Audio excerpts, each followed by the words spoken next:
Hello everybody, welcome to Uncertain Release. My name is MJ and today we are going to talk about a little big camera I bought about 2 months ago.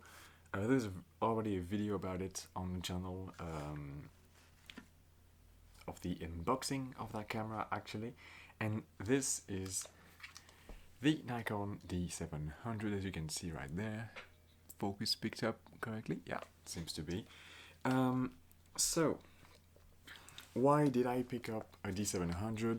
How is it to live with such a camera in 2022? That's all the questions I'm going to try to answer today, and there's also the subsidiary question in the end, which is should you get one? So let's start with the reasons why I picked up this little beast, which is the D700, and the first one is I wanted to have a DSLR back. I know this might sound silly because I switched to mirrorless cameras like this Fujifilm X-T1 and the X-T2, which is filming me, but I've been missing something from those cameras. I've grown with DSLR cameras. My dad had a Nikon D60, and the D60 is still it still works. I still use it from time to time, but the image quality out of it is really poor. So, and it's really not very usable. Don't have the airing around the lens mount. I'm going to talk about that later. Don't have any live view support or anything like that. It's really, really bare bones, and the image quality is not great. So, not the camera that I'm going to use every day. And I wanted to have nice DSLR that I could use back into my camera lineup, even though it was an old one. I didn't really care about. I didn't really care that much. The second reason is that I've always had APS-C cameras. Even my current stuff is APS-C because I know that's good and I want to keep it that way. But I wanted to try something different, and at first I thought maybe I could try to get an old Macro Four Thirds SLR like the old Olympus cameras, but those cameras seems to be pretty niche, and the lenses for it are not really available. Then I looked at another sensor size, which is a full frame, of course, and there was two options. There was the Canon 5D Classic from 2005 and the D700 from 2008. The Canon was a little bit less expensive, but as I alluded to before, my dad was a Nikon shooter, so I already had things like this, which is a full frame lens from the film days, and I have a few of these, and I figured would be actually not that bad of an investment to get a full frame Nikon camera, because I could use those lenses the way they were intended to be used. And this really is the third reason. I really had the glass for it, and there is a lot of cheap glass. We're going to talk about that later in the video, but there's a lot of glass about for those cameras that you can get for dirt money, really. So let's get over the specs of the D700 really quick. I don't want to drag this out too long.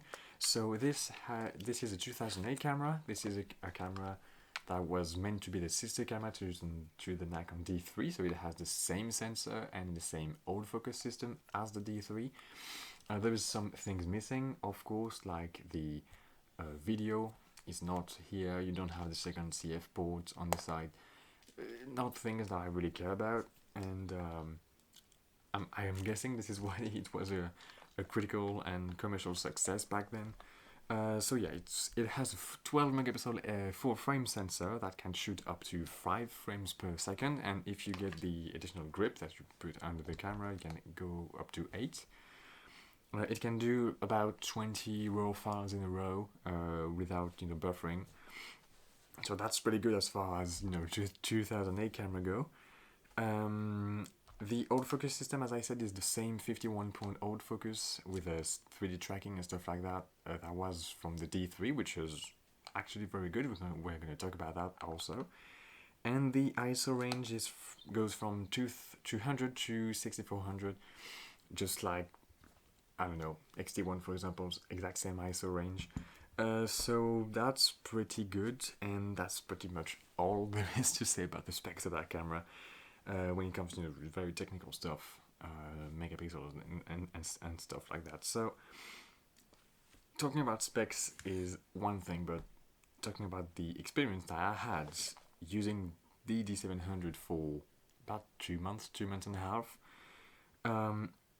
I think it's more important. So let's start with the subject of image quality, because image quality is the biggest factor when you are going to buy a camera. And I mean, it's not the oldest, but it's quite to be the oldest Nikon full frame, and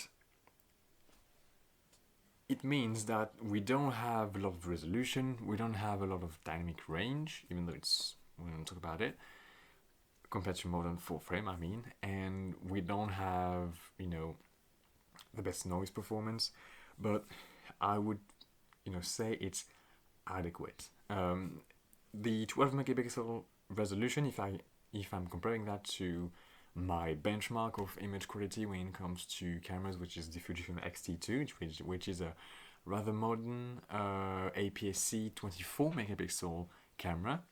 When it comes to noise performance, it's about equivalent to the newer like X-T3, X-T4, even the XH2S. The noise levels are pretty equivalent. So I would say that the X-T2 is like the benchmark when it comes to resolution and dynamic range and noise performance and all of that.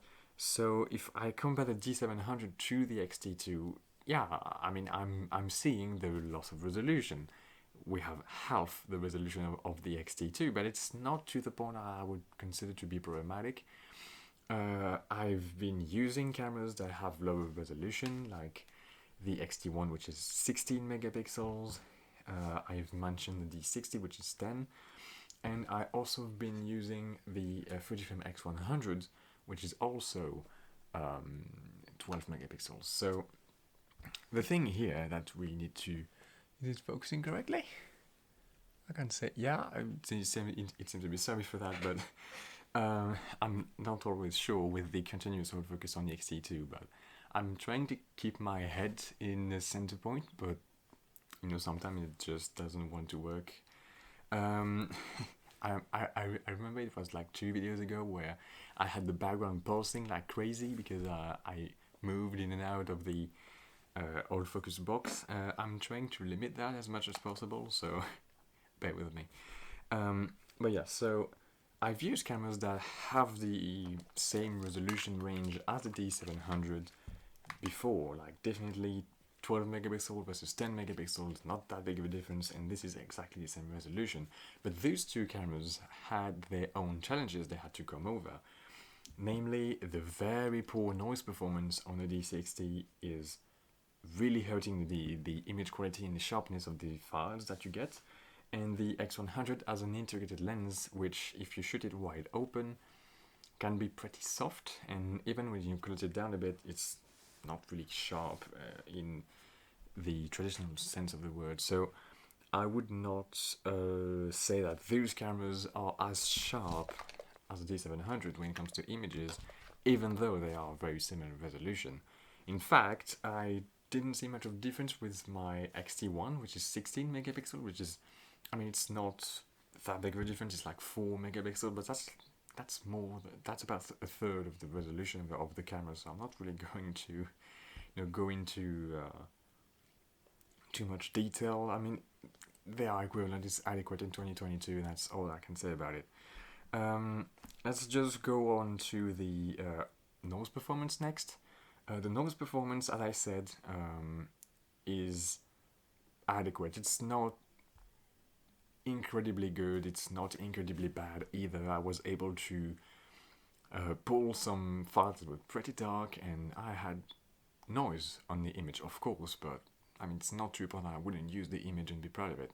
So, that's how it is. When it comes to the visible noise there is in the picture, I would say it's on par with my modern APS-C stuff. The X-T2 is a little bit better, the X-T1 is about on par, and of course the X100 is worse. But as far as noise performance go, I would say it's on par with high-end modern APS-C cameras basically, and that's pretty good for a 2008 camera if you ask me. If I were to give like a top ISO range to use, I would say like 3200 ISO would be my maximum. I could like try to push 4000, but really at that point, I mean, you need to be ready to pull some heavy noise reduction in post-production, so it's not a thing I like to do much. I always apply a little bit of noise reduction, but it's something that you don't want to abuse, and if you go over that 3200 mark, I mean, whatever the camera that I have on my table here, if you go over 3200, you need to be aware that you're going to have substantial noise in your picture. Except the X-T2. The X-T2 can go pretty well up to 6400, no problem. So that's about it for dynamic range. I didn't really have the occasion to test it properly, but as far as the pictures I've taken, because I'm mostly doing landscape for my personal work, for landscape it's perfectly adequate as well. It's again, I might sound like a broken record, but it's about on par with my APS-C stuff, so I don't have a lot of problem with it. It's definitely better than the X100 though, but I'm not really comparing the D700 to that. This is more like a pocket camera, a glorified pocket camera more than anything else. But yeah, that's how it is. Now let's talk about the other point, which of the performance of the camera, which is the autofocus. Autofocus, I thought it would be bad. I heard terrible things about the Canon 5D Classic, like it's not fast, it sometimes misfocuses and stuff like that. I thought I would be on the same ground as my D60, just with more points, 51 instead of 3, but I thought that the autofocus performance would be about the same, and it proved to be considerably better, so I got a little bit of surprise there. When it comes to single point focus, it's really accurate and fast. I mean, as fast as it can get, considering the lenses I'm using with it. And I mean, the lenses I use with it are lenses that use the screw drive focus motor that is in the camera. So it's very noisy and it can be slower than your lens-based autofocus, for sure.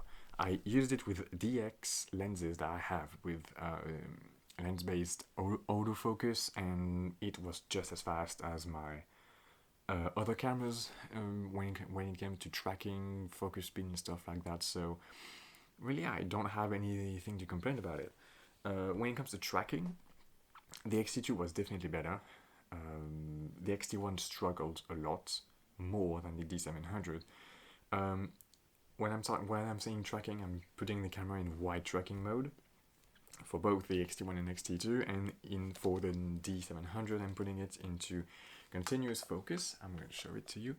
For continuous focus here, and on the back of the camera I'm putting it into either the zone focusing or the wide tracking thing. And with the 3D tracking tech inside it, which they haven't really changed until the D850 and the D6, I think, I mean, it's pretty well accurate and it tracks subjects well. I don't have any complaints. Sometimes the autofocus point is not exactly where the subject is, while on the X-T2 is much more accurate in that regard, and the X-T2 obviously being a mirrorless camera, you have the ability to have visual confirmation where the focus is, while on D700 it's kind of hit or miss sometimes. But when it comes to performance, I have nothing to complain about. That's about all I can say. So again, just like the image quality, to me the autofocus is just adequate. It's not the best, but it will work perfectly in 2022 for a lot of applications, and I don't recall an instance where the D700's autofocus was not good enough in what I do, which is mostly even street work and landscape. But yeah, to me it's good enough. Now let's go on to the second biggest thing to a camera besides the performance, which is the image quality and autofocus. That's the performance part, but there is also how the camera feels, and that goes with ergonomics. And the camera is heavy. I'm not going to deny that. The camera weighs about a kilogram alone without a lens, but it's basically the heaviest camera I've ever held in my hands. But it also has, as you can see, a big chunky grip, and that big chunky grip is able to, you know, offset the weight. I really am able to put my hand around it when like I want to do it, like I would want to do it. And most importantly, compared to my Fujifilm stuff, it has, you know, the classic what we expect to see on a big grip on a big camera grip, which is that little lip where the red part is. It's not focusing, is it? Fuck's sake. Okay, that little lip where your middle finger goes here, and you can basically hold the camera like this with two fingers because it rests on your finger. You don't have to clench it to keep it straight. And this little feature, I mean, that's the same story with the D60 here, and every other camera that knows ergonomics and not like, oh yeah, I want to be a street camera. Oh, my finger slipped. That's the Fujifilm way of things, but. Yeah, the grip is really, really good on the camera, and even with heavy lenses, I don't feel the need of, you know, a hand grip extension or a thumb rest or something like that. It's really, really good in that regard on handling.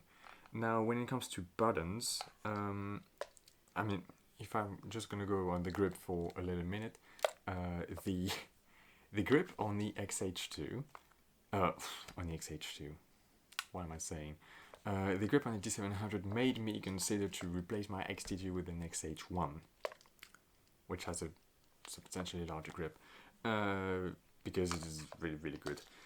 Okay, so stop it on the grip. Now let's go on to the buttons and things on the camera. So the button placement is actually pretty straightforward. We have some dials for pretty much everything on the camera, except ISO. We're going to talk about that. We have a little selector switch here that works pretty well if you want to quickly switch your autofocus mode, and it goes in conjunction with the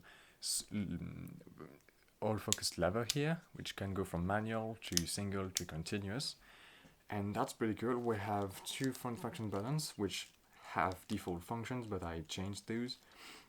I changed it to the top one is my no CPU lens switcher. I'm going to talk about that a little bit later when I'm going to talk about the lenses. And the second one is my APS-C to full frame switch, like the image size. Yeah, that's pretty much all I wanted to say about the ergonomics. Of course, I have some gripes with it. The biggest gripe that I have is that the mode button, which is up there just next to the shutter button, is in that place, and I would love to be able to reconfigure that to be something else. I'm not switching modes very often. Like I'm generally in aperture priority, and that's about all I use. And the ISO button is all the way up on the left of the camera, which, I mean, I'm a Fujifilm user, so I naturally reach up to that top left corner of the camera to change my ISO, but I would have liked to be able to put my ISO button next to the shutter, and we can do that. That's a bit of a bummer, but I mean, it's workable. It's not like it's the worst thing ever. And on the subject of the focus point, we have a little joypad in the back, like this. And by default, these move the focus point around, so similar to the joystick in the back of the XT2, which is definitely better than what the XT1 is doing when you have your D-pad, which is first of all not 8-way but only 4-way, and you have to activate it before you're able to move your focus point. It's just not very good, in my opinion. So that's about it for the buttons and the joysticks and stuff like that. When it comes to the dials, they are easy to use. Back dial is shutter speed, front dial is aperture, just like I said on my Fujifilm, so that's good for me. And the OVF, which is what you'll be using primarily for taking pictures. The OVF is very good. It's big. I can't really show you footage of it because my camera wasn't able to film through the OVF, but it's big, it's pretty bright, and I mean, we're not talking about screens, of course, but I mean, if you look into it, you have the ability to really see clearly every information that you need, and you see clearly your image as well. The only problem that I have with that OVF is the fact that it's 95% coverage. So being 95%, you have like the very edge of the frame, which you don't see in the OVF, but will appear on your final image. So you need to think about that, especially for myself when I'm doing landscape photography. I'm pretty like, I take a little bit of time to do my composition and to exclude or include elements in my composition, and sometimes I want to exclude like a tree or something, and I move the camera just enough so I don't see this tree anymore, but I forgot that it's only a 95% coverage viewfinder, and I end up having a little bit of tree on the image that I need to crop out. I mean, that happens, it's not the end of the world. But yeah, that's me, a minor complaint about it. So if we can conclude on the nitty-gritty stuff, the technical stuff, when it comes to performance, it's adequate. I don't have any problem with the image quality and the autofocus, and I don't have any problem with the ergos, any major problem that is.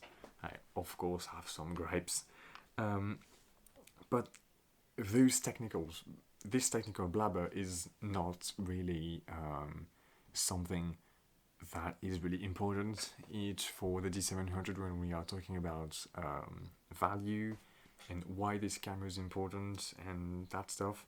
So I'm gonna talk now about the next thing, which is why the D700 is a camera that is worth getting. And those two things are color and value.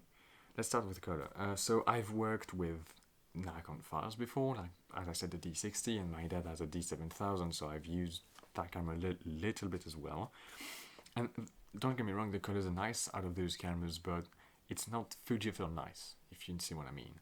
It's not like I always found easier to edit the colors out of my Fujifilm cameras rather than the Nikon cameras I've been using. And people were saying that, oh yeah, the D700 color science is really, really, really amazing, and you should get that camera for its color science, and that's it. Well, I was a bit, I had doubts that it would really get to the point where I'm saying, oh yeah, what a good color science, but in fact it blew me away. I'm not gonna lie here, it's a breeze to edit the files. The colors are vibrant, almost filmic like. I can't really explain, like the X-T2 in comparison to the D700 really feels surgical camera.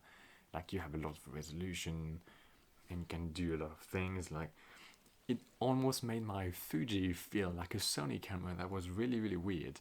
And just the colors and the output of the images of the D700, like this camera like became instantly my favorite camera ever, and I can't really explain why that is, besides the fact that the files are so easy to edit, to give them what you want, like to transform them into the thing that you envision when you took the picture in the first place. And yeah, I'm not going to say that those are the superior color science or anything like that. I'm just going to say that those are worth it. And people are saying that the 5D Classic is even better than D700. I don't know in which way, because this is already close to perfect for me.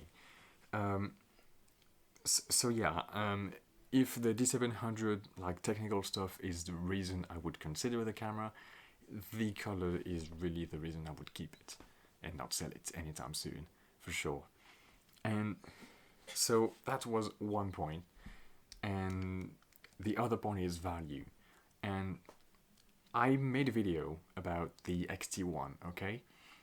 Saying it was the most balanced and all-rounded beginner camera. And I still stand by that fact. I still think it is the way to go for someone that is starting street photography, landscape photography, even photography for some instances. But the XT1 is very well rounded, and one of the appeal of that camera was the fact that this is a cheap camera. It's not like $500 entry point. It's like 250, 300-ish. And the D700 is in the same category of price. I paid 305 euros for this on MPB, which is in Europe, MPB is generally a bit higher in price than the other competitors. And yeah, that's just the camera body price here. We're not talking about lenses. And if we take lenses into account, the Fujifilm is considerably more expensive. Because on the Fujifilm side, you have only either,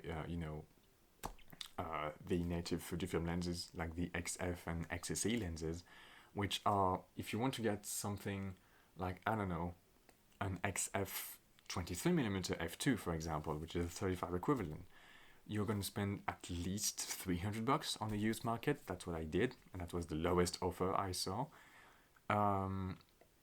If you want to buy like third-party lenses like this Biltrox 56 1.4, which is one of the cheapest. Focus, yep. Is it focused? Yeah, it seems to be. So this 56 1.4 is like 220, something like that. While when it comes to Nikon cameras, and especially those old SLR cameras, those DSLR cameras, you have a ton of glass available, and I'm talking not only manual glass, which like from the 80s and the 70s, but you also have autofocus glass from the 90s, like the D lenses that use the screwdriver autofocus system. You can get some very good deals on very good lenses with full autofocus on them. And like for example, the best example I have is this lens. This is a Tokina 80-200 f2.8 ATX Pro, whatever that means. But that lens is, I mean, the codings are not the best, so sometimes the chromatic aberrations are a bit strong and hard to correct, but the image quality out of that lens is incredible. Like the sharpness, the bokeh and stuff like that is really good, and it opens up to f2.8, so it's a perfect event lens. It has full autofocus with the screw mount, and if I want to adapt it to my Fujifilm cameras, it even has the nice aperturing. Now, this lens, I paid $200 for it.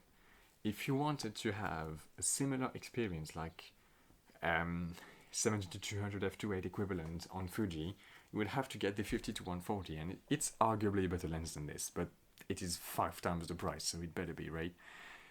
So this is what I'm saying, and the lenses are really, really much more expensive on the Fuji side than they are on those Nikon DSLR stuff, and it really, really shows that if you are okay to live with some, compromises, and when I'm saying compromises, that's mostly, size, weight, and all the tech in general. Like you don't have an EVF, you don't have a tilting screen, you don't have those things. If you're okay with this, you can have substantially bigger and better kit for the same amount of money as you would with a mirrorless camera, or if you want the same kit, you can get away with it with substantially less money. And this is where the value proposition is really getting into effect here. I think that the biggest thing when it comes to gear that will affect your photography is not the camera body, it's the lenses. And if you can get a lot of lenses and the lenses that you want, you're gonna get better at photography because you will want to shoot with those lenses. If you have a very good camera body but shitty kit lens, it's not gonna do good for photography, is it? So yeah, that's the thing where the D700 really, really shines in my opinion. And not only the fact that it has the focus motor inside, but it also has, I can show you, a little aperture ring around the lens mount, and that allows, if you use like older lenses that don't have a CPU inside them, like this 35 f2 for example, from the 80s, well, you can have full aperture reading because it will push the little thing around the lens mount to get a reading of the aperture. And if you have selected the right lens on the camera, You will be able to have your focal length, your aperture, things that you won't be able to have on any Fuji camera, even if you adapt those old glass to it. And I mean, on my part, when I'm shooting those old lenses, it's really important, and it's a really nice feature to have. Now, last thing I want to talk about is the fact that on the Fuji cameras, those are nice because you can transform them the way you like. Like for example, the XT1 here, if you want it to have a larger grip, you can add a grip onto it. I mean, yes, it's $50 on Amazon, but you can do it and you can remove it if you don't want it. But that's also on the subject of cost. That's something that you need to buy on top of the camera itself. So if this is $300, then you have to add these $50 to make it the old camera that you want. So it's not a $300 camera anymore. It's a $350. And same thing goes about the battery life. The battery out of those little Fuji, the battery life out of those like NPW 126 or 126S batteries is not gonna say bad, but it's not great. That's for sure. While on the D700, if you only have one EN-EL3E battery, I mean, you're good for days at that point, or you can do a full event day on one battery, no problem. I've done it, and it's perfectly doable. And if you get a second battery, you are good, like plenty good. And on top of that, good batteries are really, really, really easy to find, and find replacements is like $10 or something. It's really not expensive. So you have less accessories to buy from the get-go. You have more lenses for less money. I think the value proposition is quite good. Alright, so it's conclusion time. Is the D700 worth getting in 2022? I think yes. I think it is one of the best deals currently that you can get, because there's still a lot of them around. I went onto MPB to get to get this one, because since 2023 is going to be the 15th anniversary of that camera. It's a pretty old one, so I wanted to have a warranty with it. But if you want to try your chance from in a peer-to-peer way of doing things, which is what I've been doing before that, if you want to go through Facebook Marketplace or something, can try to get a better price than $300 for the camera body. Actually, I saw some listings at 200, even 250 with the grip and more batteries and stuff. There are some good deals out there. Also, these cameras are pretty old, so since they are pretty old, you are most likely going to see cameras with very high shutter counts. Mine had like 30k shutter counts, something like that. It's not really something that I would consider to be a problem. I've seen D700 still going strong and working like it was the first day with 400,000 or 500,000 shutter actuation. So it is really not that big of an issue if you get one that has 130k or something like that. It's rated for 250k shutters. I mean, it's really conservative on Nikon part, I think. But yeah, I think it's the end of the video. So the question, is the D700 worth it? Well, I think it's worth it 10 times over. It's not worth 3k. Like, let's not kid ourselves. But for $300 ish, it's a pretty good deal actually. And I think that with all the things I've said, with all the lenses that you can get for it, with the ergonomics that are what they are on that camera, I think it's not like an outdated camera by any means. And I think it's just a good deal overall. And if you are getting that, if you want to get a full frame camera for the depth of field, for example, it's also a very good deal, because you're gonna have a nice autofocus with full frame depth of field. That might be an issue. Like the 5D Classic from Canon is also in that category, but the less reliable autofocus would make me lean more towards the D700. But that's just me. If you have other preferences, don't don't let people say that you're wrong. But what I really want to highlight here is the fact that the D700 can still be had for quite cheap. Is a full frame camera that is perfectly okay to take pictures with is in 2022 or even 2023, no problem. And I really wanted to talk about that camera. The real reason I wanted to make this video is because this D700 will be part of another video project I've been working on for a few months now. I'm not saying that it's going to be the biggest video of the channel, but it's of a topic that might be a little problematic to some people, and I wanted to have all the elements of what I'm going to talk about out in the wild. Like, I wanted to talk about the D700 during that video. I wanted people to know what the D700 is and what is the deal about that camera, so I needed to make a proper review of it beforehand. Alright, I think I've said everything I wanted to say. On that note, thanks so much for watching. I'll leave you with a little photo gallery of things I've taken with it in the last 2 months, and I'll see you in the next one. See ya!